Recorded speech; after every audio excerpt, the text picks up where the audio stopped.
All right, here we go. Here it is. Star Wars: The Clone Wars Season 3. I know I promised this for a couple weeks now. I don't know when I remember how long it's been since I first announced this was coming, but here it is. After procrastinating and not feeling up for it, finally sitting myself down to do it. So, I guess first question I should answer.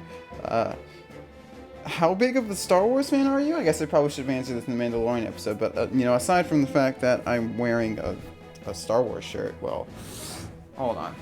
Does this answer your question for you? The fact that I bought Anakin's lightsaber replica, or Luke's lightsaber, to me? I would think that would answer enough of your question. And if I really wanted to, I really could do a review just twirling this thing, but yeah, I'm not gonna do that, so I can actually focus on what I'm talking about rather than how sick this is, because it's so sick. But yeah, so Star Wars has obviously been a huge part of my life since I was a kid, and I watched the original movies, and so I sort of had, I guess, I don't want to say a weird relationship with the show, because actually, let me turn this light off. Let me see if this looks better. Oh, that looks so much better. Okay,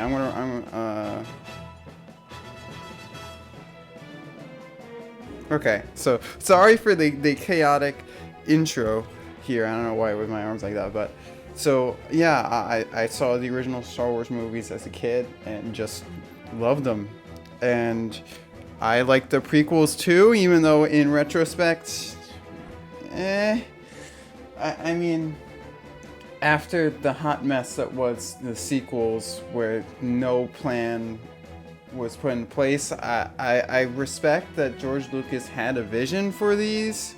He had a vision and he had this huge scope of what he wanted to do, but oh man, the execution, it's just not there.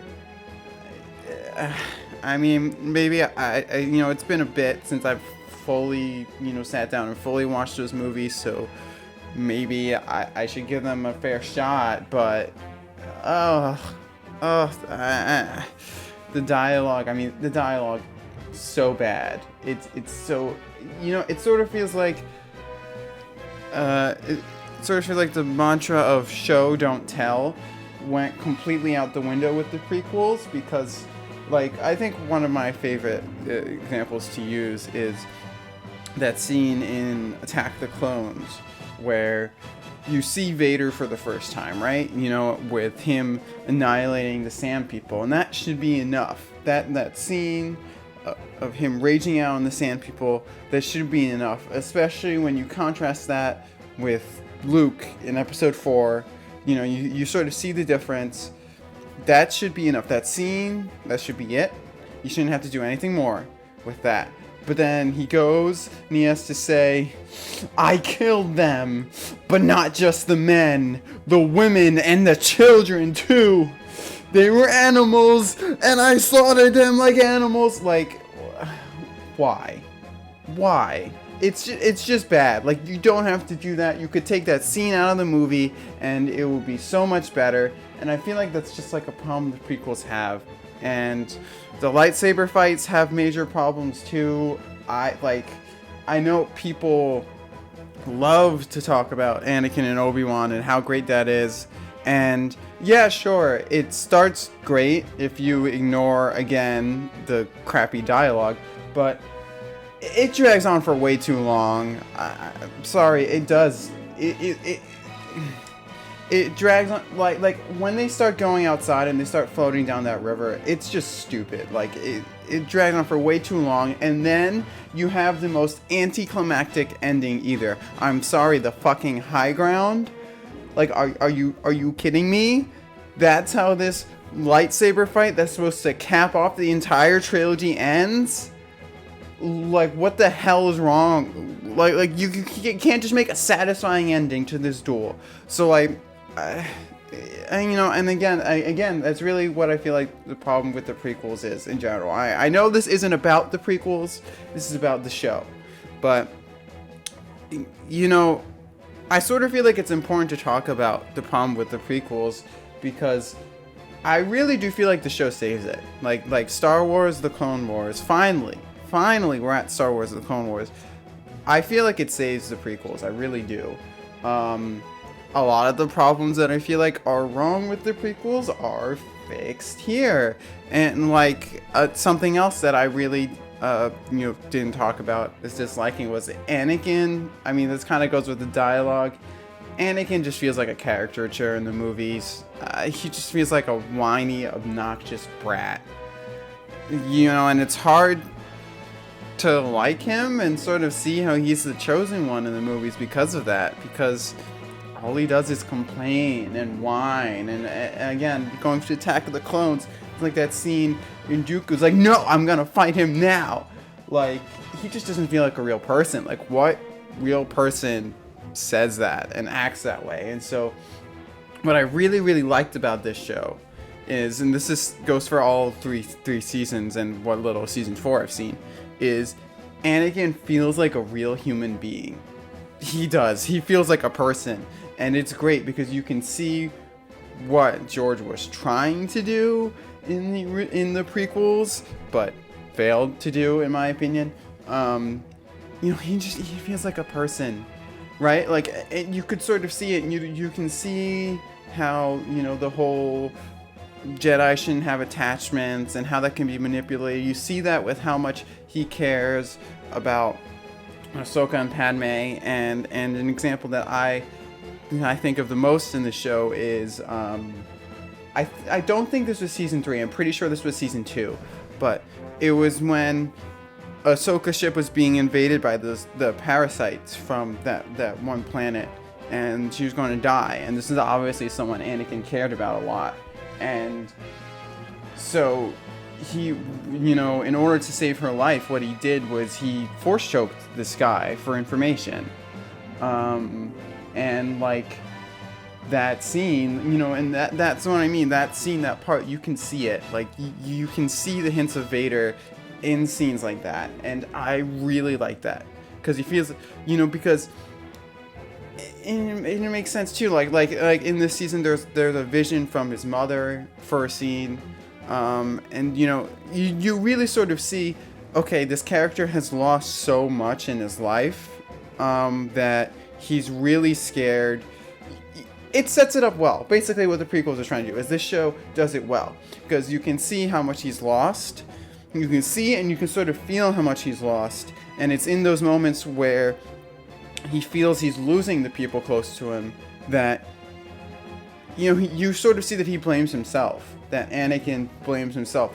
What could I have done to save these people? Why didn't I have the power to save them? And so of course that's that whole idea, and you're actually properly seeing that, leads perfectly into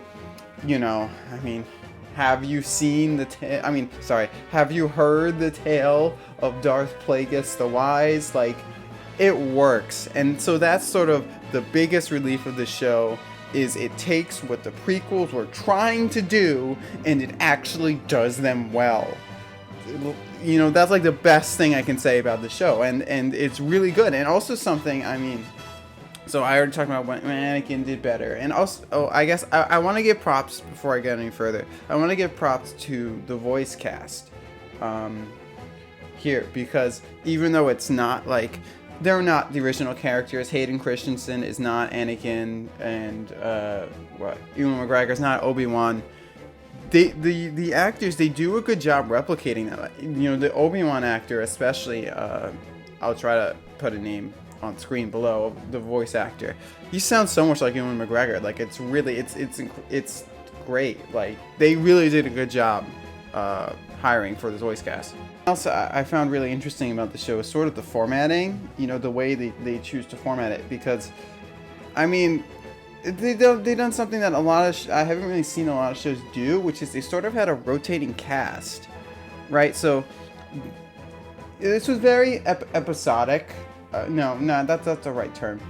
It sort of felt like, I feel like the best way to explain it is, I don't know how many of my viewers have like read comic strips, but I sort of grew up reading a lot of, Charlie Brown and Calvin and Hobbes and that sort of thing.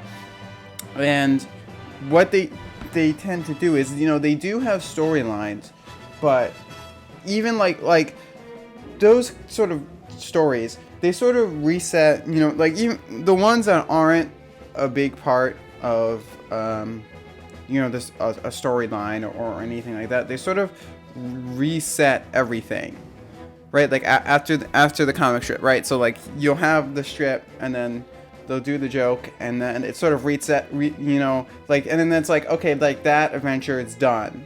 Let's go on to the next one, and that tends to be that is the case with a lot of the big adventures too, right? So like when you have these adventures that spawn over days and weeks, right? Like I don't know, like Snoopy goes to visit an author, or I don't know why that's the first one. I could think of a Charlie Brown, or like Summer Camp. Actually, Summer Camp in Charlie Brown is a good one, because they have strips where they go to summer camp, and they sort of have that week, those weeks where they're away in summer camp, and then they come back from summer camp, and then it's like everything's the same. Everything goes back to normal. Everything goes back to the way they were, and you have that little adventure, and that's fun. But then it's on to the next one, and that is really the way Star Wars: The Clone Wars is set up. They have some arcs from the first 3 seasons that I've seen, but what a lot of the show is they go to a planet and they have a story there, and sometimes they're 1 episode, but a lot of the times they're 2 to 3 episodes, and they have a story on that planet about that, and then it's on to the next one, and then when finish that story, they go to the next planet with another story.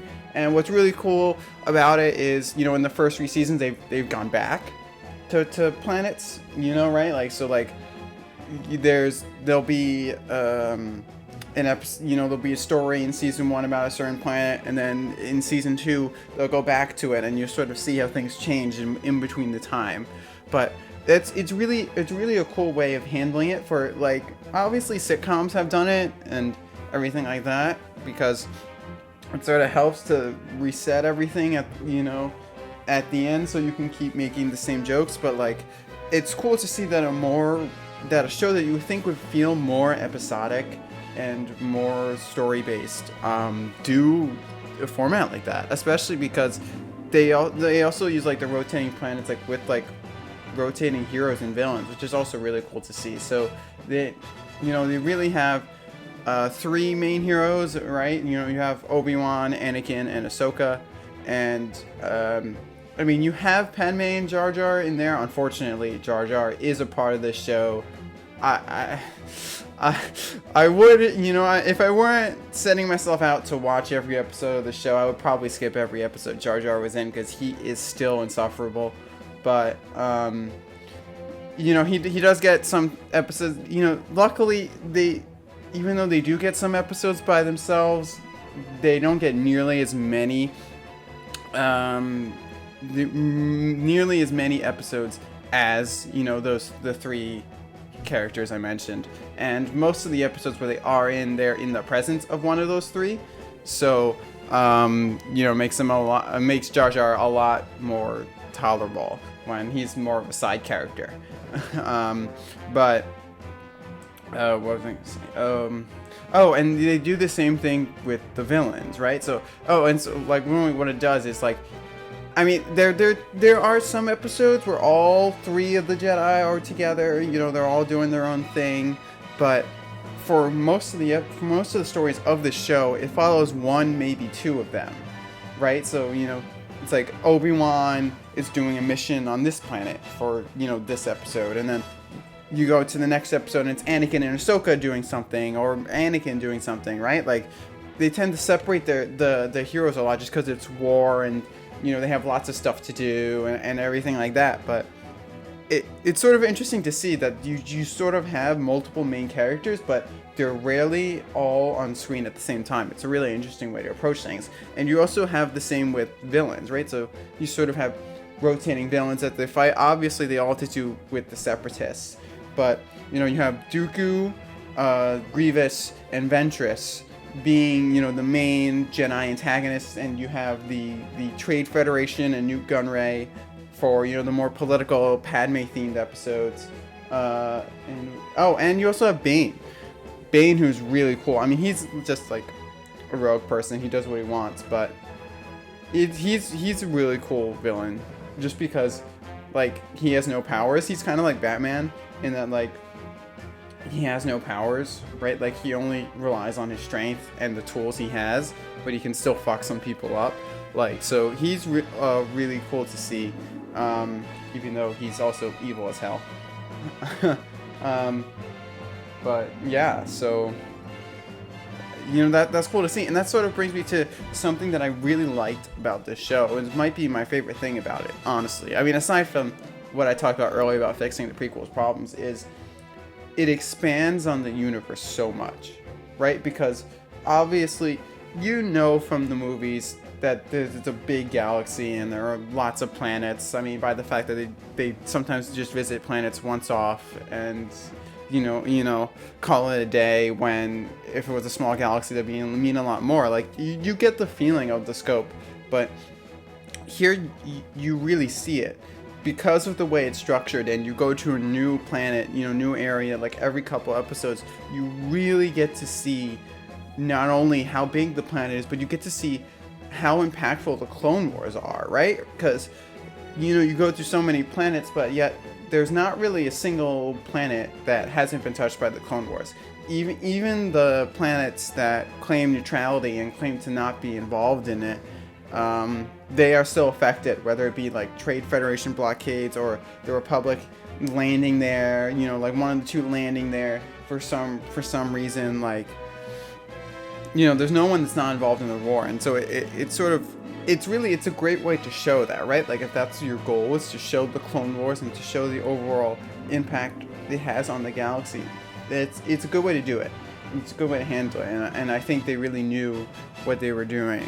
Dave Filoni, right? He's the main person for this. He really knew what he was doing when he was setting up the show, and it's cool to see. So I really, really like that aspect of it, and you see a lot more characters and everything like that. Yeah, and also something I really like is, I mean, the lightsaber fights in the show are sick. Like, they're sick. They just are.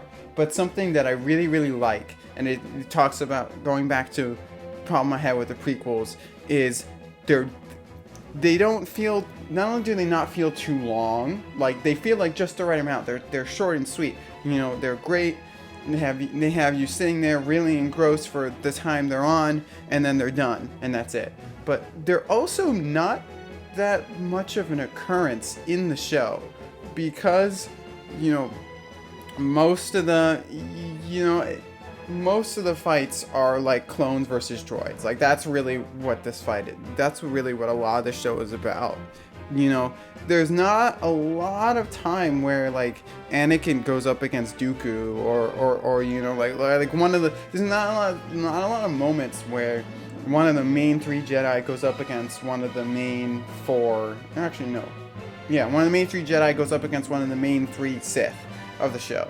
I mean, I don't know if you can count Grievous a Sith because he's not Force sensitive, but whatever. One of the 3 main antagonists that wields a lightsaber. And so when they do, it sort of feels really impactful, and it's really cool to see that. Also, the clones. I guess you can't really talk about the Clone Wars without talking about the clones. So I'm going to talk about the clones real quick. The clones, I mean, obviously it's called the Clone Wars, but so I've been I don't know if you looked at you guys have looked at my community posts before, but I've been reading Lord of the Rings, and I've been putting a compilation of good quotes on my phone, and sort of what reminds me of the clones is, I have to find it. It's a quote by Elrond. I just have to find it. here we go. So this is in the Council of Elrond. You know, Elrond says this. This quest may be attempted by the weak with as much as hope as the strong. Yet such is oft the course of deeds that move the wheels of the world. Small hands do them because they must, while the eyes of the great are elsewhere. I feel like if you were to perfectly summarize what the show is about, like, or I guess not what the show is about, if you were to perfectly summarize the clones in Star Wars and in this show, I don't think you could pick a better quote than that. I mean, you gotta feel bad for them. Like, you really do. You gotta feel bad for everything they're going through, and especially, like, when you know what happens, right? I mean, you know, I'm assuming anybody who's watched this show or watching this review knows what happens in Revenge of the Sith. And I sort of feel like that adds, I'll probably talk about that in a bit, but knowing what happens in Revenge of the Sith really adds a lot of context here.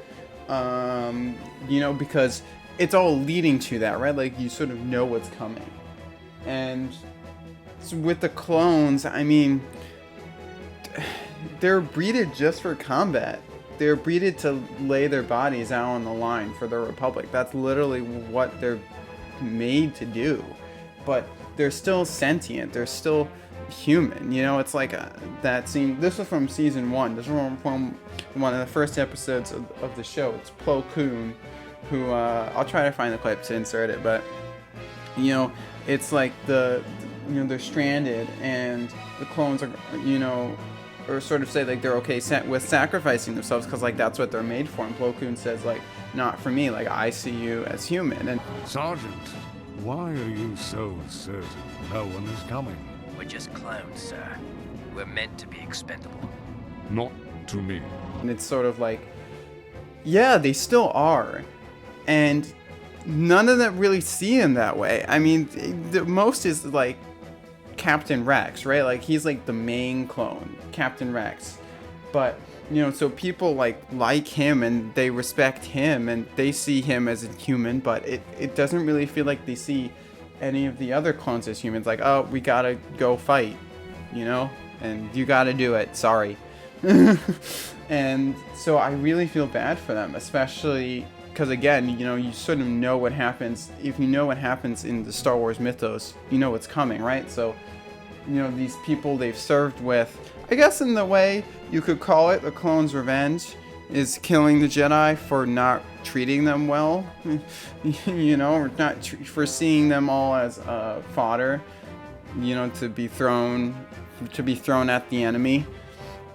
But they're obviously, the clones themselves don't see them as that, right? They see it as they're doing their job, and they like the Jedi friends that they've made. So obviously being forced to kill them probably does not leave a good taste in their mouth. And then of course they're also thrown aside, right? I mean, you sort of see that in Obi-Wan, you know, in the Obi-Wan show, which, I mean, show's okay. I'm not really going to talk about that here because that's going to be its own separate thing. I could talk about what I like and what I don't like about the show for quite a bit, but I mean, obviously, if you've seen my reviews, you know that. But you know, you sort of see that where you have that one clone who's just poor, right? And it's like, so they have to kill their friends, you know, sure. So they're bred just for combat. That's all they're meant to. They're bred to shoot guns and lay their lives down in a war that's just, I don't want to say it's made up because it's not made up, but it's made for profit, right? Like, it's a war that's just made for war profiteering. Not just from the Trade Federation, because we know that, well, Anakin's lightsaber, though, you're here, actually. Because we know Anakin does not treat them that well. Uses this bad boy to just kill him. Like that. Darth Sidious promised us peace. The war is over. Ah! But yeah, so I mean, obviously they think they're war profiteering, but we know it's all a war. It's a war solely constructed for Palpatine, right? Like, so in a war solely constructed for Palpatine's power, these clones are expected to lay their lives down, and that's just sad. Like, and again, right? So they're bred to lay their lives down just so Palpatine can get power. Like, that's it. Like, that's the only reason they're asked to do that. And then they're forced to turn on their Jedi friends, which, I mean, I don't know how much I would argue they're friends. Obviously, I talked myself into really convincing that the Jedi are shit, which is also, I mean, that's part of the show. But, like, the Jedi treated their clones like shit, which I guess I already sort of realized that, but now I'm just talking about it, and now I'm just rambling. So, anyway, they're forced to lay their lie down then. Then the only people they would call friends besides themselves, they're forced, they're basically brainwashed to kill them. And then they're chucked to the side because Palpatine says, you did your job, we don't need you anymore, for the stormtroopers. Like, when you know all that's coming for these people, it's pretty sad. Like, clones don't have a good life, and they're still human, they're still sentient, and it's sort of sad. But yeah, and I guess, that's sort of something else in the show is the Jedi are not good people in this show. They're just straight up not. And I forget what episode it is. I should have written this down, but I don't know. I think it was one of the ones with Mace Windu in this season, where he's like, we can't kill. Shit, I don't remember who it was. I don't know. It's like they're hunting someone, and Windu's like, we can't kill them. It's not the Jedi way, and it's like, well, you've had absolutely no problem killing anybody who bears any resemblance to separatists before. So, like, what are you talking about, Mace? Like, you're just being a complete moron. like you don't even see how what you're doing is contradicting the thing that you're saying. It might have been the Zillo Beast. Actually, it might have been the Zillo Beast, which I think was in season 2. Which, also, by the way, the Zillo Beast is amazing. I love the Zillo Beast. Justice for the Zillo Beast. Because, if you don't know what I'm talking about, the Zillo Beast is like this Godzilla monster that appeared in season 2 that gets killed. So, again, justice for the Zillo Beast. The Jedi are horrible people for killing the Zillo Beast and for nothing else. But, yeah, and so, this season, I'm looking at the episode list now. This season has a lot of cool storylines, and I guess probably the most obvious one to talk about, because I haven't even really gotten to the plot at all. I spent all of this not really talking about the plot, just like what a plot of the actual episodes, just what, just the overall, what the show does well. So I'm going to talk about the plot of some of the episodes now, and sort of like what the highlights of the season were. And so if you don't want to know, if you want to go in completely blind, by all means, click off. But thank you for watching this far. But, so yeah, I'm going to do minor spoilers. I'm not going to try to give anything huge away, that happens in these episodes, but really, nothing huge does happen. But anyway, so I'll talk about that in a second. So if you don't want to be spoiling the episode's plot, click away now. Okay, so the most obvious episode to talk about was the one with the actual, beings of the Force. I mean, it's hard to tell exactly what they are, but, the alternate dimension with, the good Force lady and the evil Force man, who were kind of said to be, representations of the dark side and light side of the Force, but also kind of weren't. Also kind of, it seemed like sometimes they're supposed to represent the good and evil of the Force, but sometimes they're also just treated as you're just a really powerful Jedi, you're just a really powerful Sith. So, but whatever, the representations of the Force. That was an interesting one, and it sort of went down differently than I expected. When the Force lady was killed, I sort of was like, okay, well, she's not actually dead yet, right? We know she comes back because, the light reigns true in Return of the Jedi and on. Well, presumably, obviously we know it doesn't say it that way. but like you would think for that little bit after Return of the Jedi, where there's only really Jedi, you know, like that would be a good thing. Like she would come back, but then they both died, which I think makes even more sense, honestly, because then it means there's no balance in the Force. There's no balance between good and evil, which makes perfect sense. It makes perfect sense because of what I just said, right? So the Sith are about to run wild. Very, very soon, the Sith are about to run wild and sort of eliminate the Jedi and have control. The Jedi are going to be basically no more. And then you know, the reverse is going to happen. And then, you know, cut to Return of the Jedi where the Sith are no more, and then it's all just Jedi. So it makes sense that there's a lack of a balance. And I found that really interesting, you know, and sort of like poor Anakin almost, you know, thrusted this weight upon him. And this guy's just like, really, the old guy shouldn't have called him there. You know, I get he's the chosen one. You know, he brings light and dark together, but like,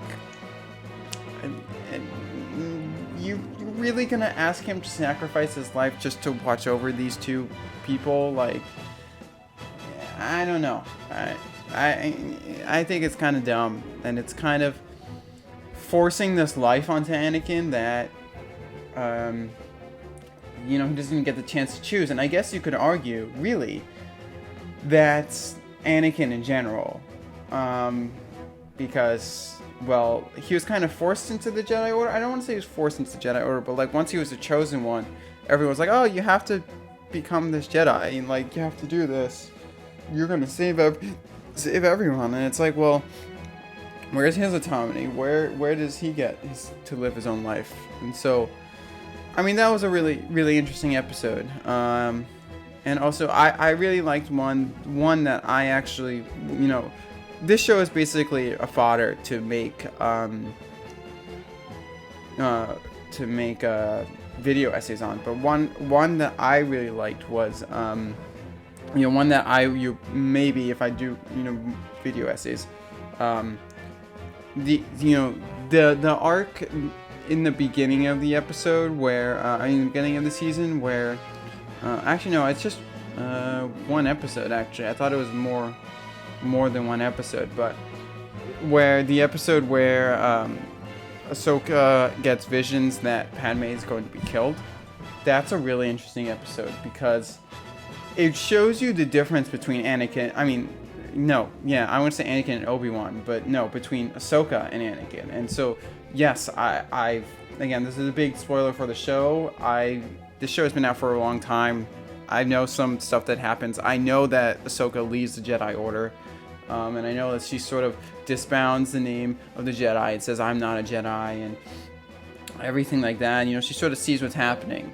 And, again, it's just, so it's sort of interesting to contrast that between Ahsoka and Anakin. You know, Anakin who can't let go of anything, even though maybe he knows that he should, at some points, right? And so you sort of have that, like, here with, anyway, what I'm trying to say is, Revenge of the Sith, you know, Anakin gets that vision from that Padme is going to die, and he freaks out, and he doesn't handle it well, and he seeks to have the power to, you know, prevent her death. And in with Ahsoka in this episode, sort of the same thing happens, right? She gets visions that Padme's going to die, and she sort of, again, like sort of wonders, like, wonders and hopes that she has the power to do it, but she sort of gets that confidence. Like, it sort of becomes like Harry Potter. I mean, I know I mentioned Harry Potter in the Mandalorian episode too, but it's sort of like that, where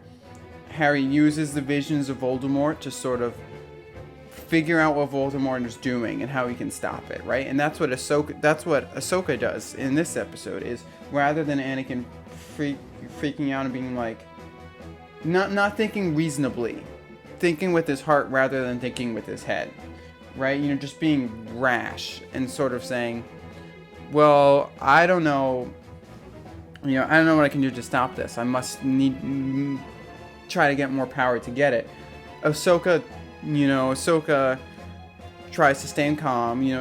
She freaks out in the beginning of the episode, but she then winds up using the visions to save Padme's life. Right? So she uses the information she gets from the visions to figure out where the assassin is and where they're going to be, and try and save their life. So that was cool to see. Oh, I thought it just froze for a second. I mean, I think I'll only talk about 2 more stories. I think I've been talking about long enough for this season, but the ending, I felt bad for those Padawans at the end. So the last last story of the season is Ahsoka gets trapped in a remote island with, basically they get hunted down by these people who look like Killer Croc from Batman. Weird blend of Killer Croc from Batman and the Lizard from Spider-Man are these lizard people, and they're hunting Ahsoka and these young Padawans down, and they try to escape. And these young Padawans have been living there for years. I think it's been years. They've been living there for quite a while. They sort of figured out how to survive. And Ahsoka convinces them to sort of rise up and let's go fight them, and let's escape. And you just feel bad because, again, when you know what happens, you just know that Ahsoka's leading them to their death. That if those Padawans had stayed there on that remote island, for, I don't know how long each season of the Clone Wars is. Like, I don't know, like if each one's like a year. But whatever. If they had camped out there until Revenge of the Sith happened, and Order 66 happened, they would have been okay. They already figured out how to survive. They could have lived the rest of their lives there and be okay, but Ahsoka fortunately led them to their death. Really, when you think about it, because yes, they escaped, but then when Order 60, but presumably, because they call themselves Jedi, and they're like, we're Jedi, we're gonna fight, we're gonna get out. Presumably, they go to the Jedi Temple and learn on how to become, continue their training, which means they're dead. Like, straight up, they're dead.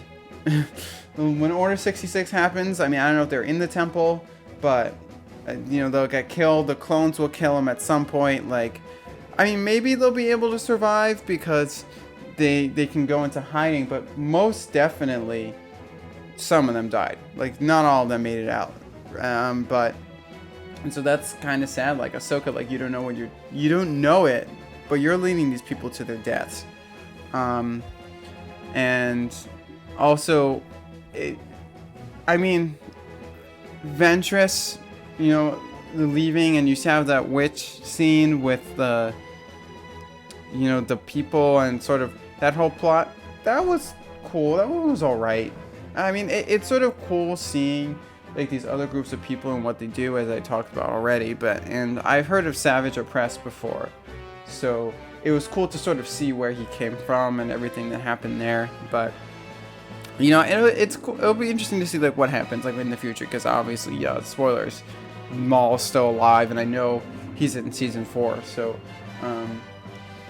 we'll sort of see what happens there. But overall, the season is just really solid. There's not a lot to complain about here.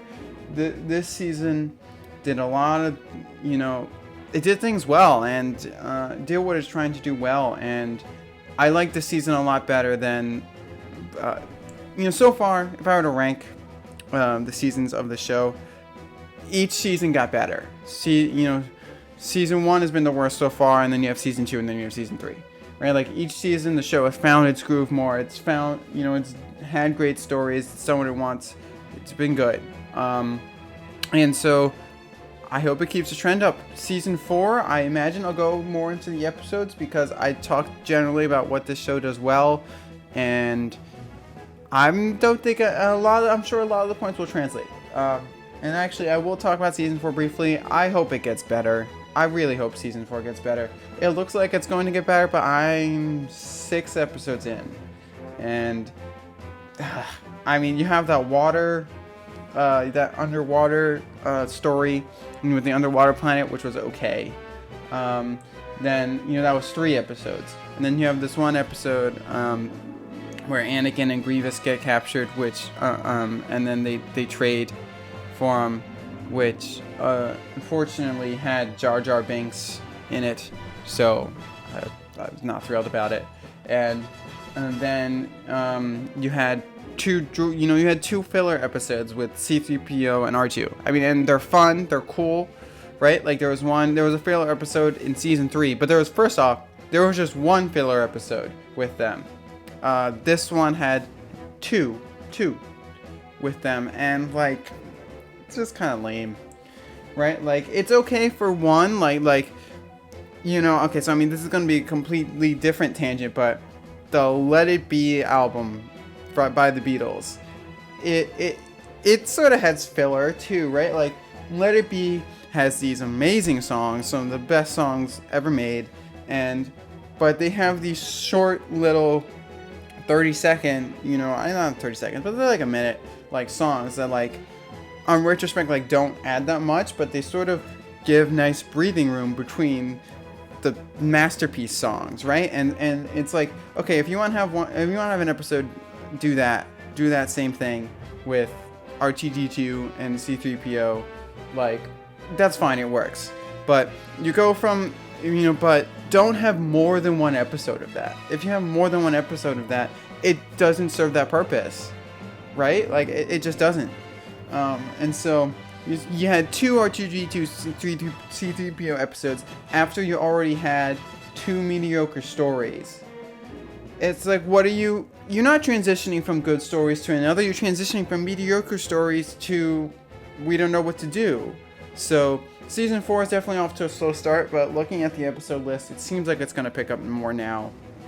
So, yeah, I mean, I sort of realized with this review I didn't talk about everything I wanted to talk about, but, I mean, I've been rambling on for like 30 minutes at least already, so I think I'm going to call it quits. I'll try to get around to more in-depth episode talks for season 4, because I'm not going to be repeating everything everything I like about this show and everything it does well. I'm not going to be repeating that again. So, with that said, thank you guys for watching, first off. I know this is kind of a crazy one, and it's sort of one I struggled to figure out for myself, and I know it took a while. I don't know when review is going to be coming out, so I'm recording this Wednesday, and the Mandalorian Season 3 season finale came out today. I don't know if I'll be able to watch it today. But when I do watch that episode, I'm going to make a review on that, and I'm going to prioritize that because that's more new than this. So I don't know when this will come out, but it should come out soon. So, based off the timing, you'll know what to expect or what not to expect. But yeah, thank you for watching me rant about Star Wars. If you like to see me rant about Star Wars and you want to see me do more rants about Star Wars, I have good news for you. I have a whole Star Wars watch planned for myself. So this will be my first time watching the animated shows. I've not really seen them before. I sort of dismissed them on Cartoon Network and Disney, like Disney XD, like what are these shows? Like, I don't know what's going on here, but now I have Disney Plus, they're all there, sort of starting to watch them. So my plan is I'm going to finish the Clone Wars, and I'm going to do a season review for each one. And then Revenge of the Sith, I'm going to watch Revenge of the Sith. I haven't seen that movie in full. I've seen clips, but I haven't seen that movie in full in quite a long time. So I'm going to review that. And I probably will do 1 and 2 at some point too. I don't know when I'll get around to that. But just for the sake of this you watch, I'm just doing Revenge of the Sith because that's what takes place next. Then Bad Batch. I haven't seen that either. So do 2 seasons of that. Then Rebels, because that takes place in there somewhere. I don't know where the order is personally in terms of like, does Rebels take place? Actually, no, because I've seen a scene or two from Rebels. Rebels has old Obi-Wan, so that takes place. Technically, if I were going in order, I think I'd have to do Obi-Wan and Andor first. But I've already seen Obi-Wan and Andor, and if you're wondering why I haven't done reviews, it's because I watched them before I thought about actually doing reviews. So, I mean, if you want me to do a rewatch of Obi-Wan and Andor, maybe I'll do that. But I think for right now I'm going to skip them, and then so I'm going straight to Rebels, which I have not seen either. And then I'm going to do a season review for every season of Rebels. And then I'm going to do Tales of the Jedi. And there will probably be more Star Wars shows. Actually, not probably. By the time I get there, there'll be more Star Wars shows. The new Star Wars shows that come out that I'll watch and review too. So if you want to see me rant about Star Wars more, I got good news for you, because there's a lot more on the way. So then it's just you. Feel free to like and subscribe. This is something I enjoy. I feel like I'm saying this every review. It's something I enjoy doing. I want to keep doing it. So, you watching and giving me support, it's all the more appreciated. So, with that, thank you everyone for watching. Do I dare get the lightsaber back out? No, I'm not going to do it. Anyway, thank you guys for watching. Have a good one. Peace.